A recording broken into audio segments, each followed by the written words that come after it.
The Dental Download podcast is your source for insight into dental school, conversations with dentists, specialists, and leaders in the industry.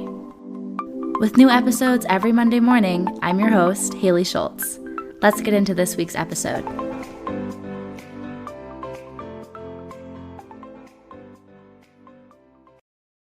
Want to make a podcast? Spotify's got a platform that lets you make one super easily and then distribute it everywhere and even earn money, all in one place for free.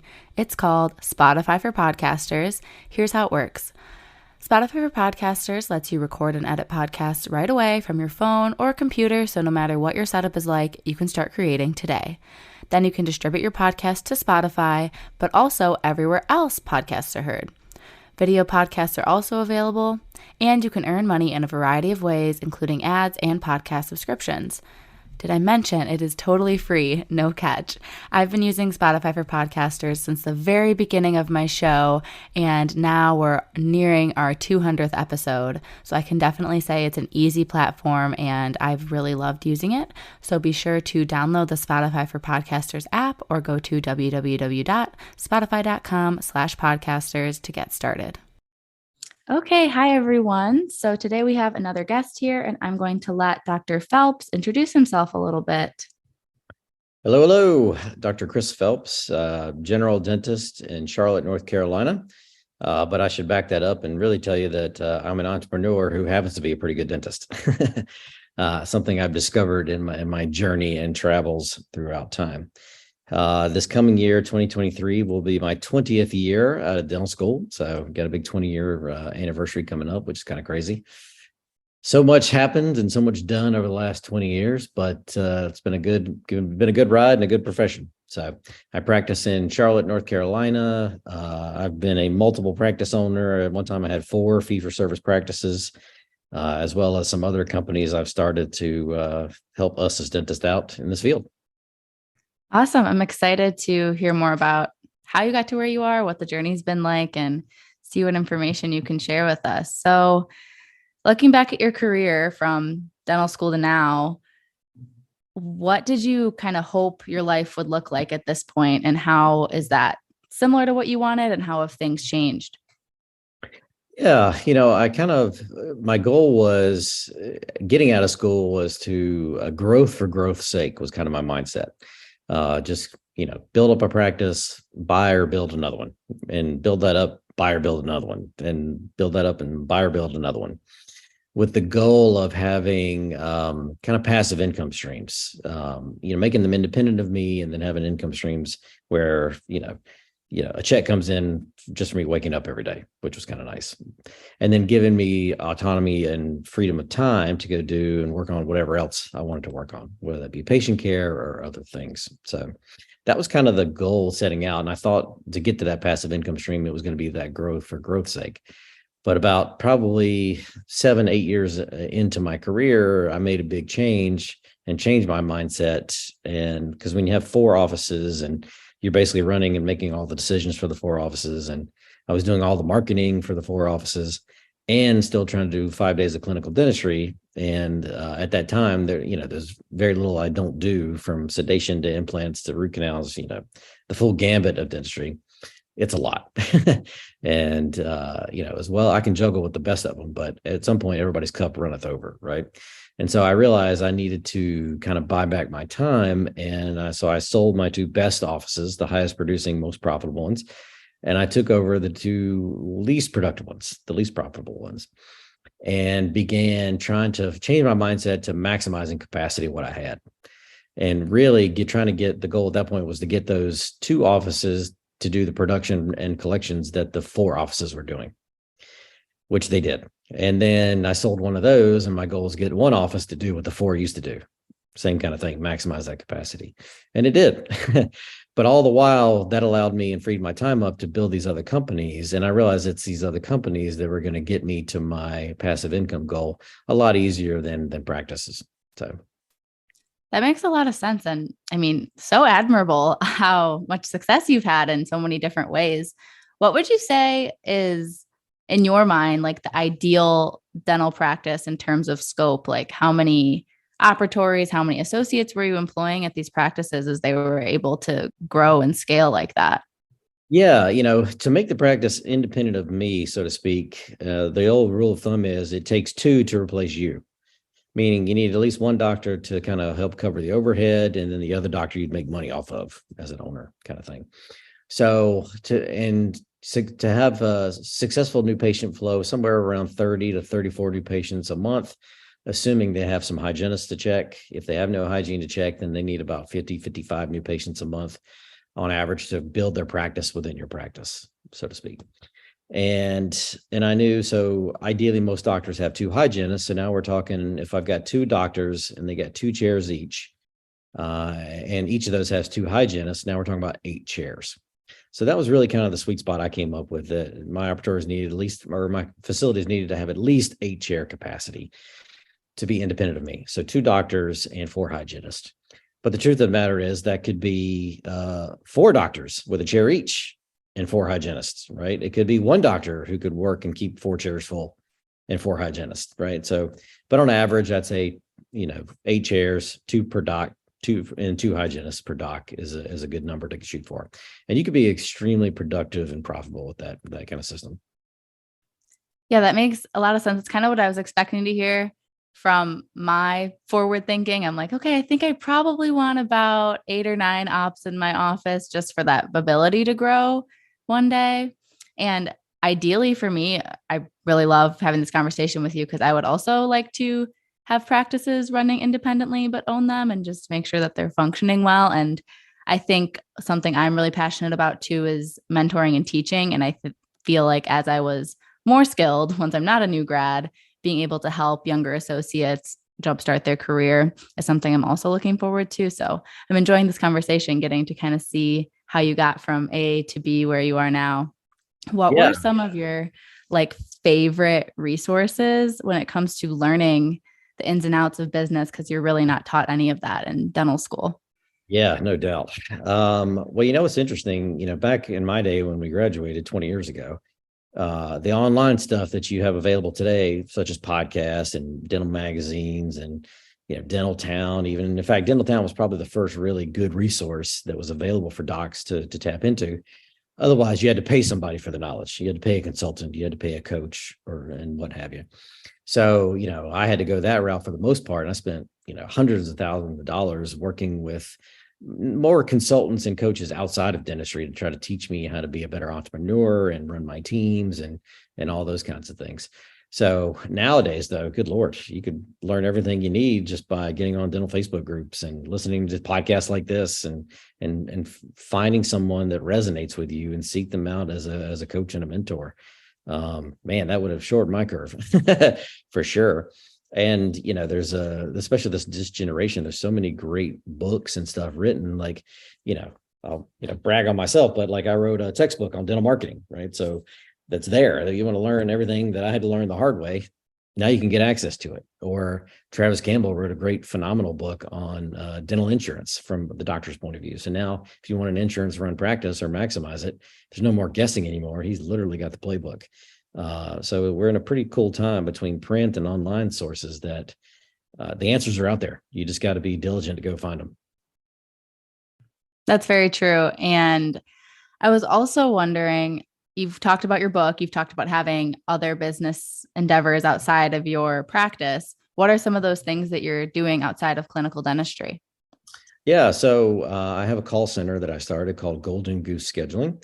And basically, we help offices answer and schedule more new patient calls in the US and Canada. And I started that because of a call tracking company was my first real business outside of my dental practice. And because I needed help tracking marketing. When I sold my 2 best offices and I took over my 2 worst ones, I was spending $36,000 a month in dental marketing to get 60 new patients for my efforts. So 30 at one office and 30 at the other. Well, you don't have to be a marketing genius to realize 36,000 for 60 people is not a fun check to write every month. Something is not going on there. But at the time, no one could give me the data to tell me why. What's going on? Is it the advertisers not doing what they're supposed to, not bringing in the leads and the opportunities? Or is it this other side of the coin, I call the lost opportunity side, where we weren't answering the phone calls and we weren't making appointments and we weren't influencing people to show? And what I found out from my team was that we did not answer 254 marketing-based new patient phone calls a month. Just didn't pick up the phone, just rang, voicemail, caller hung up, whatever. And if we did answer, we only made an appointment around 34% of the time with a 17% no-show rate. So automatically, I could see very clearly with tracking it properly where the problem was. It was more my team than anything else. But it was good data to help me solve that problem and get my strategies to answer more new patient calls and get our team's conversions up so that we can schedule more and influence people to show. Well, that was how I was able to go from 60 a month to 300 fee-for-service new patients a month. But instead of spending 36,000, now I only had to spend 9,600 to get them. So I was able to cut my marketing 74% as a result. So, that was kind of key. And so the call center was basically birthed out of those lessons I had to learn. Like, what did I have to do to get my team to be ideal on the phone?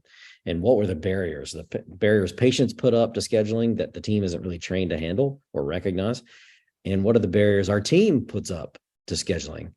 Why are they pushing patients away? Because they are, right? And how to get them over that bias, so to speak, and give them some skills and language to help them over that. So that's what the call center does at Golden Goose. We help be backup to the team or first in line, so we can help them answer and schedule more new patient calls. My first book was one on dental membership plans called Grow Your Dental Membership Plan. That's on Amazon or on audible.com. If you like my voice, you can listen to the book. Since Patrick Stewart was busy, he was unavailable to do the recording for me. I had to do it myself. But that one, was one of those things that I used to help grow my practices as well during those years. And the dental membership plan, in my opinion, is the fee-for-service practice for tomorrow. That's what's going to be successful. And the psychology behind it, it just works and it makes total sense. So I started a company called Dental Membership Direct with another dentist, and we help doctors. Basically, it's a billing service. So we help them create their membership plans, track their membership plans, and bill their patients for those plans. So we can take one more thing off the team's plate, and it doesn't stress the office out. It's not like another task for everybody to put up with, so to speak. What else? I have a clinical training program. So I teach doctors how to place dental implants. Here in North Carolina, we're a little unique in that I can provide live patients for doctors so they can actually get real world experience.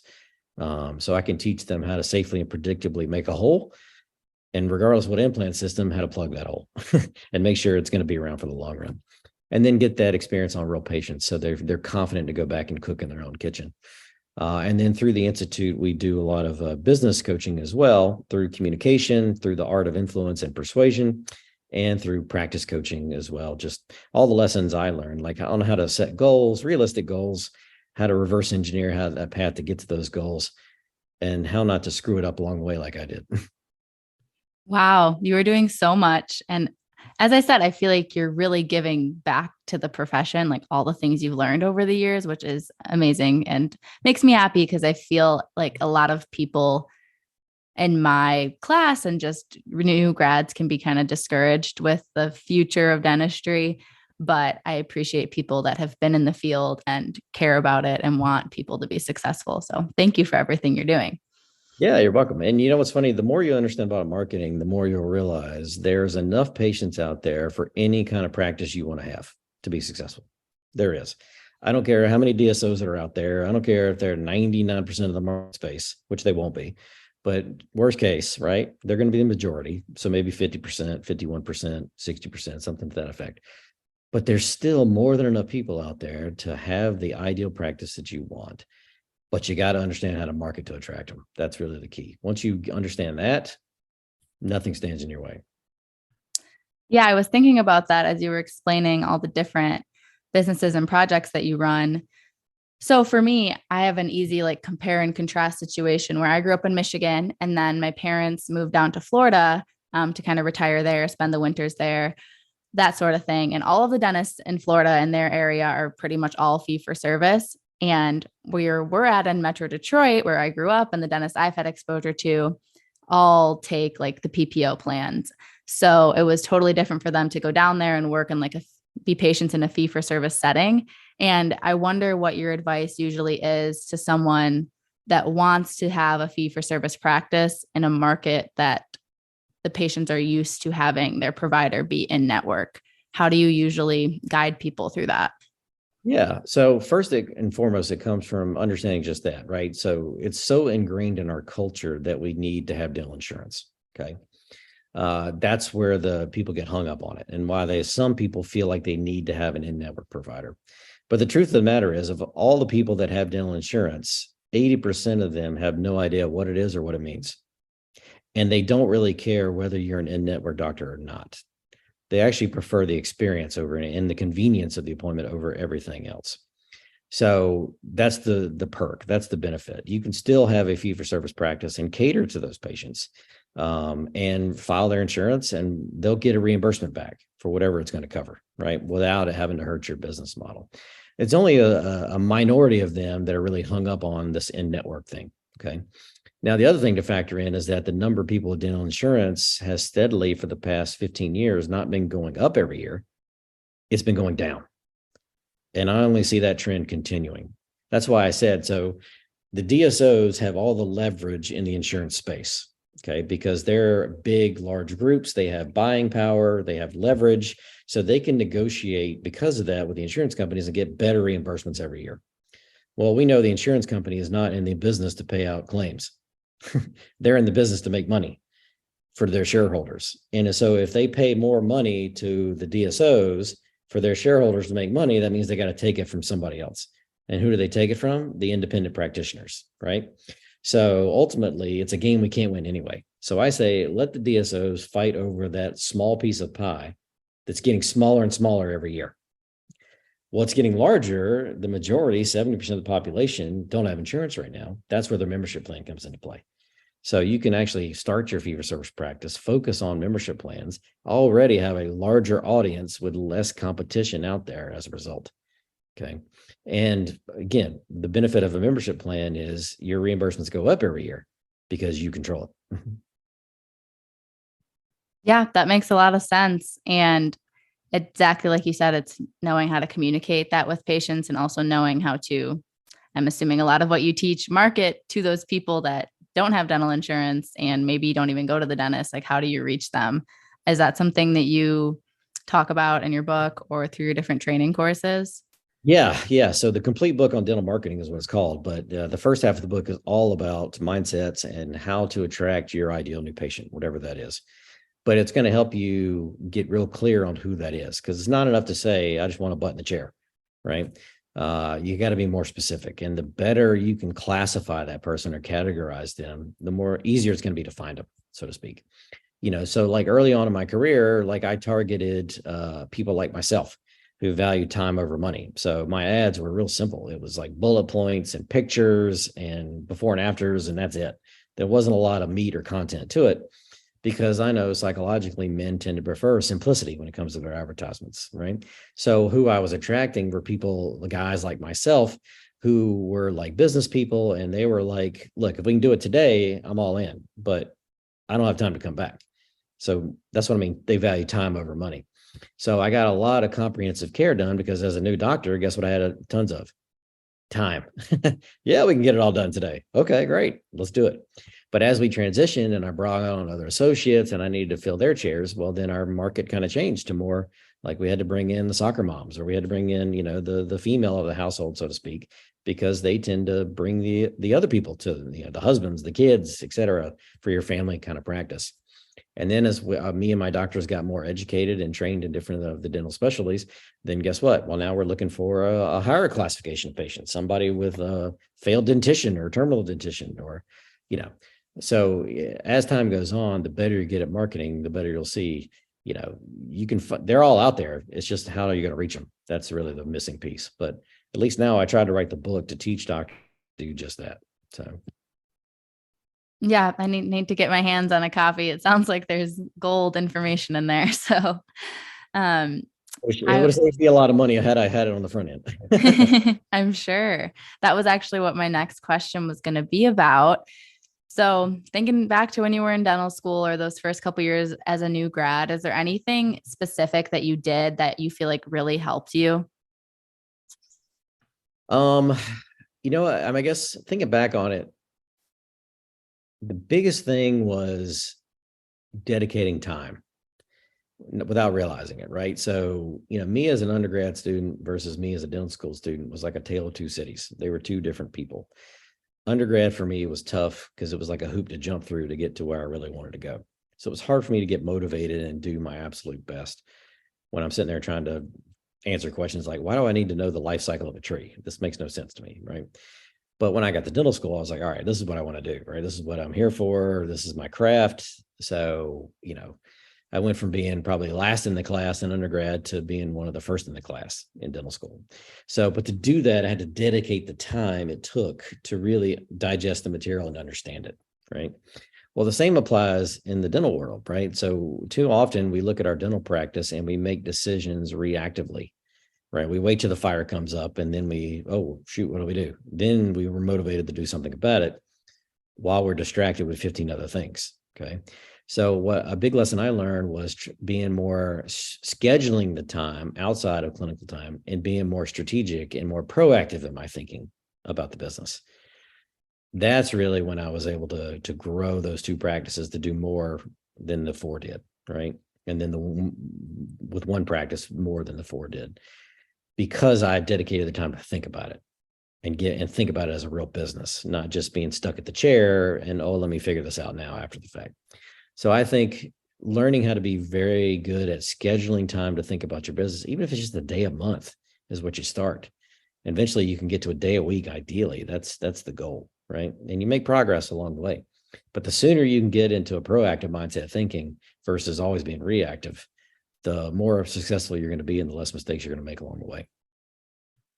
That's great advice. That's very wise. I'm going to keep that in my head. I definitely think about those forward thinking and planning ahead, but it's one thing to say, oh yeah, I should take some time to do that. And it's another thing to actually set aside the time, like you're saying, and do that. Well, people's biggest fear when doing this is it's called scarcity, is one of the principles I talk about. And our brain always goes to what we're going to miss out on, right? Or lose. So you schedule a day and you're thinking, oh, I'm going to lose production because I'm taking a Friday off or I'm taking a Thursday off or whatever. But the reality is, if you schedule it out far enough, 3 or 4 weeks out, so to speak, because of the scarcity of that time coming, your brain is actually going to be more focused and present today and every day leading up to that event. And guess what? You're going to do more and be more productive in the days leading up to it. And in fact, if you looked at it as an average, you probably would have collected the same, even though you took the day off. Okay. So the key is just give yourself time. Like, don't schedule it tomorrow when you didn't plan for it. Book it out a couple of weeks and then bust a move every day up until then. And guess what? It won't have to cost you to take the time off even. That makes a lot of sense. So something else I was thinking about, because again, a lot of new grads work for someone for a little bit before they get into ownership. Do you view marketing as solely for the dental practice, or do you view it also for the dentist providing the care? Like if I was an associate in someone else's office, do you think there's things the associate should be doing in terms of marketing for themselves to get patients or contributing to marketing for the practice? Yeah, I mean, definitely. It's always in your best interest to try to get patients in front of you, right? I do think ultimately it's the practice's responsibility to feed you opportunities. Okay. But I'm all for associates that are willing to help out along the way, because a lot of the stuff, marketing mediums I talk about in the book are more non-traditional stuff, like what we call grassroots marketing. So going to retirement communities, for instance, where my target market is, and doing educational seminars, right? And using that as a lead generation tool to attract people to your practice, or joining a network marketing group called like BNI, Business Network International. And you go have brunch or breakfast one day a week with a group of other professionals, a lawyer, an accountant, a financial advisor, or a chiropractor, or what have you. And then you cross refer, right? And so you build your network and then you refer to them. And guess what? They refer to you. And we tend to get the better of the deal out of that in those situations. And that stuff, it's what I like about the grassroots stuff is it doesn't cost you a lot of money. It just costs you time. Like, you've got this great new platform called Nextdoor, right? And just like Facebook, it's another social proof platform. And social proof is, again, one of those principles I speak on, where we look to the evidence, what others are doing to show or tell us what we should be doing. So anytime your target market is all congregating somewhere, in this case on an app, and they're all talking to each other because they all live near each other, Well, guess what? Dental questions pop up in those communities every day. So, I mean, you take the time once a day to troll those things and do a search for dental and see what comes up and see what questions people are asking and just give them good answers. Don't try to sell them on you because they can find you. Your name's there, Dr. Chris Phelps. I don't have to try to promote my practice, but when I just give them genuine answers with the caveat, I say, look, I can't diagnose you because that's how you protect yourself legally because I don't have any records, but what I'm hearing, it could be a couple of things. And here's a couple of ranges it could be. So get checked out, right? But try to give them good answers. And then they start looking to you as their authority because you didn't try to sell them. You tried to educate them. And now when they want the expert and it's time for them to pick a dentist, guess who they tend to choose, right? The one supporting their community. And again, that stuff just costs time. It doesn't have to cost you a lot of money and it's easy to do. And it's a valuable skill set to build because one day you may be the practice owner. So why not build this up, right? The people you have these best relationships with, if you ever take off, guess who they're following? You. So for your different practices, were they all relatively close to each other or were they spread out by 10, 20 miles? And then in addition to that, I was wondering, I feel like you were saying patients really appreciate when their dental practice is involved in their community. How do you stay involved in a community for all the different practices? Yeah, good question. So, geographically, they're all about 10 miles apart from each other, within 8 to 10 miles, so to speak, with the exception one being about 2.5 hours away was the outlier kind of thing. The challenge is if you can't have a doctor show up for work that day, then you got to work it or nothing's getting done or you're shutting down, right? So that's really the caveat of, like with that practice that was, 2.5 hours away, I couldn't get in the car and just be there, right? So we were really dependent on making sure I had multiple doctors there to cover just in case. One doctor there would have been tough. And if they were out, nothing gets done. We lose money. So you want them somewhat close for that aspect, because if you had to step into it, it's not a burden on you, if you will. How do you keep them in the community? Well, you do things like we give back to our patients. We do patient appreciation parties every year and then invite our patients to invite other members of the community. And we get the town involved and bring the mayor down and all that kind of stuff. And just celebrate our patients and the town, if you will. We do a day of free dental care for the community every year, right? Through a program called Dentistry from the Heart. And there's tons of great services like that, or veteran programs that you can do to help give people with real need and give back to them, so to speak. But every time I do the day of free dental care, I'm on the front page of the newspaper and I'm getting interviewed by the TV programs, right? So it's great PR. And again, it shows my community that I support them. And I use that in my advertising by saying things like, hey, when you support us, you support this community. And here's how. Right. We've already given, in this case, at the time, like $750,000 in dental care back to our community. If you'd like to be a part of that, all you have to do is become one of our patients. When you support us, you support this community in that way. And I had a lot of patients come in saying that's the reason why they came in to see us, because they like the fact that spending their money with us meant that a part of it went to take care of that too. So they feel like they got who doesn't like a twofer, right? If you will. And then I worked with area businesses on what I call a gift card program, which I detail pretty heavily in the book. But leveraging local businesses, and what I always like to say, let other people's giveaways be your gift. Because other businesses are competing on price like crazy right now, and they're giving their services away at some deep discount level. So my philosophy was always, well, if they're committed to giving it away, why wouldn't they let us give it away for them? So approaching businesses and say, look, you're already giving away this as a coupon. How about I give it away to my patients on your behalf to promote you as a $5 gift card from me? And all you got to do is honor the gift card. So when they show up, you give them the $5 or $10 off. Okay. So it's the best marketing that business will ever do, because it literally only costs them when the person shows up. Okay. Whereas most marketing, you pay up front and hope somebody shows. At the same time, it's a win for the patients, because I only let people on the gift card program that are good businesses, like people I want to support. And I love it when those people happen to be my own patients and who are small business owners. Okay. And at the same time, it's a win for the practice, because we can leverage that principle of reciprocity. So when we give these gift cards to our patients and they generally thank us for what we've done for them and what we've given them, then we can ask for all kinds of things. right? Appointments, referrals, reviews, and they're more than happy to reciprocate in kind. But when you start doing this, and like I'd get 20 or 25 businesses per office on this gift card program, and I'm sending them customers, well, guess what they do? They allow me to communicate with their customers, number one. But number two, anytime a dentist comes up in their business, they're promoting us and they're sending them our way. So now I'm getting other businesses as part of the community because I support them first. They support me. So, Yeah, that makes a lot of sense. Those are all amazing ideas. I'm excited to eventually graduate here and start implementing things like that. So I have one more question before we wrap up. You obviously do a lot. And as the kind of entrepreneur that you are, I'm sure you don't really like slowing down, but I wonder how you balance personal life and all of your different professional goals and activities. yeah, great question. Because in the early days, it was tough, and I'm not going to say it's perfect. I haven't perfected it by any means, but it's a lot better than it used to be. And I think the real secret goes back to scheduling the time. And one of my mentors, a guy named Dan Sullivan, once said that, entrepreneurs were wired that we need to focus our attention and, stop half-assing two things and just whole-ass one thing.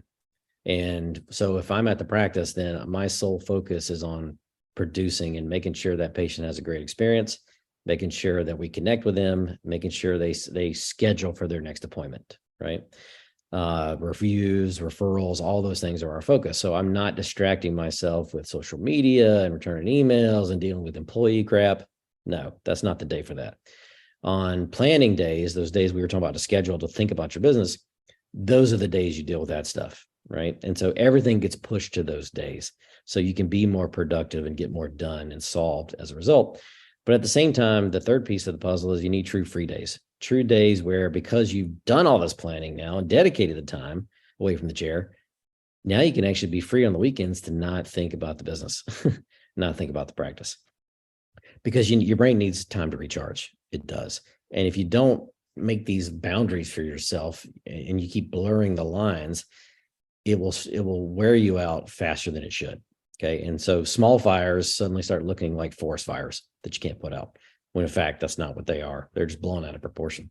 So segmenting that time and protecting it, and then realizing, what do you do that it relaxes you, that energizes you, right? I know for me, it's video games. I'm the Nintendo generation, so to speak. I still remember my first Nintendo and how I sold every toy that I had so I could buy one, kind of thing. And to this day, when I want to relax, I play video games because it's just enough that it keeps my brain working, because it never stops, as you said, right? But at the same time, it's not difficult thinking. It's not hard work. So it's actually relaxing for me. And it actually helps me recharge.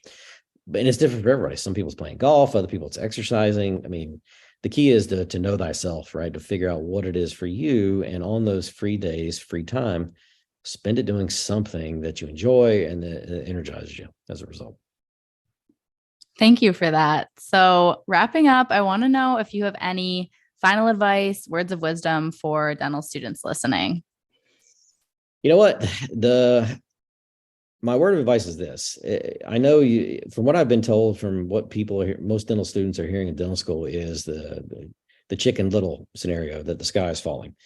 And it is and it isn't, right? So things have definitely changed in dentistry over the last 20 years since I've been out. We have to be better. We have to be smarter business people. We have to understand marketing. We have to do better at the stuff we're not taught, right? That's the challenge. And it's getting harder as interest rates go up and, the DSOs become more prevalent. But even despite these challenges, you can still have whatever practice you want. Okay. You may not have it first day out, but again, like anything else, you can build towards it. That's the good news. So just get clear on what you want, right? And never leave that as your goal. Sure, there will be side turns and things that will distract you for some periods of time, but ultimately you can still get to where you want to go. Again, with the right planning, the right mentors, and those kind of things. I still think dentistry is the best profession, and the sky's the limit. That's encouraging to hear. So, thank you for that. So, if you want to remind people one more time your different books, anything you think we should check out, and then also the best way people could contact you if they have any questions. Yeah, definitely. For content stuff, obviously you can check out the phelpsinstitute.com. I've got all kinds of video trainings for sale on there. Any and everything you could think of, from communication, case acceptance, persuasion, marketing, team training stuff, phone language skills, you name it. I probably got all the grassroots training stuff, going to doing these seminars at retirement communities. I've got presentations you can use, like you name it. I probably got content on it, so to speak, at the Phelps Institute. Books wise, the Grow Your Dental Membership Plan is on Amazon and Audible. If you want to learn more about membership plans and how I use those to grow 2 of my offices. The complete book on dental marketing is also on Amazon.